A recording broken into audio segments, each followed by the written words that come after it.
Assalamualaikum warahmatullahi wabarakatuh. Nama saya Nabila Firial Hasna dari kelas 3 FA 1. Saya akan sedikit menjelaskan mengenai kimia medisinal.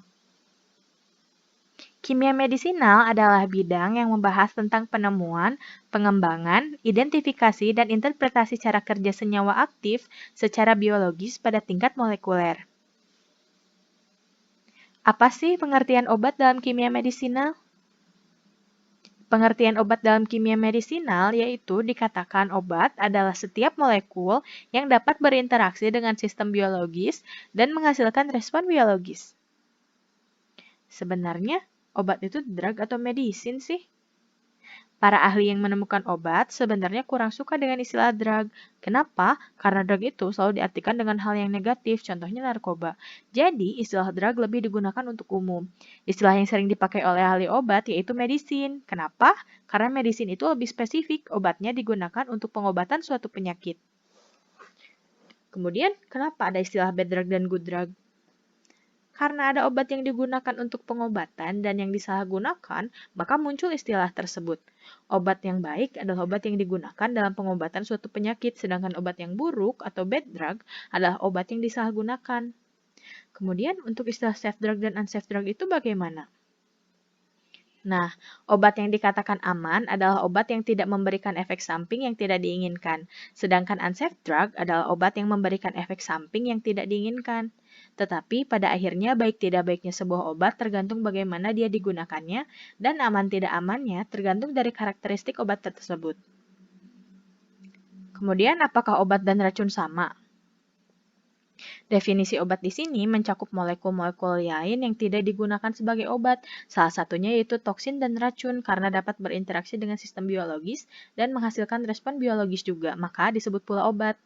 Toksin merupakan zat beracun yang dihasilkan oleh sel atau organisme hidup, sedangkan racun merupakan setiap zat baik, padat, cair, maupun gas yang mampu mengganggu kehidupan sel atau organisme. Jadi, apakah racun dapat menjadi obat? Ada potensi bahwa racun bisa menjadi obat, tinggal bagaimana agar dia menghasilkan respon biologisnya pada batas yang normal. Kita harus merubah sifat racun tersebut menjadi hilang dan bisa digunakan sebagai obat. Kemudian, apakah obat bisa menjadi racun? Jawabannya bisa. Misalkan, jika Anda meminum suatu obat yang dianjurkan hanya 1 tablet sehari, tetapi Anda meminumnya dengan berlebihan, misalkannya 20 tablet sehari, dan mengakibatkan organ tubuh Anda rusak, bahkan bisa sampai meninggal. Kemudian ada klasifikasi obat. Klasifikasi obat terbagi menjadi 4 bagian, yaitu berdasarkan efek farmakologisnya, berdasarkan struktur molekulnya, berdasarkan sistem targetnya, dan berdasarkan molekul targetnya. Yang pertama yaitu berdasarkan efek farmakologisnya.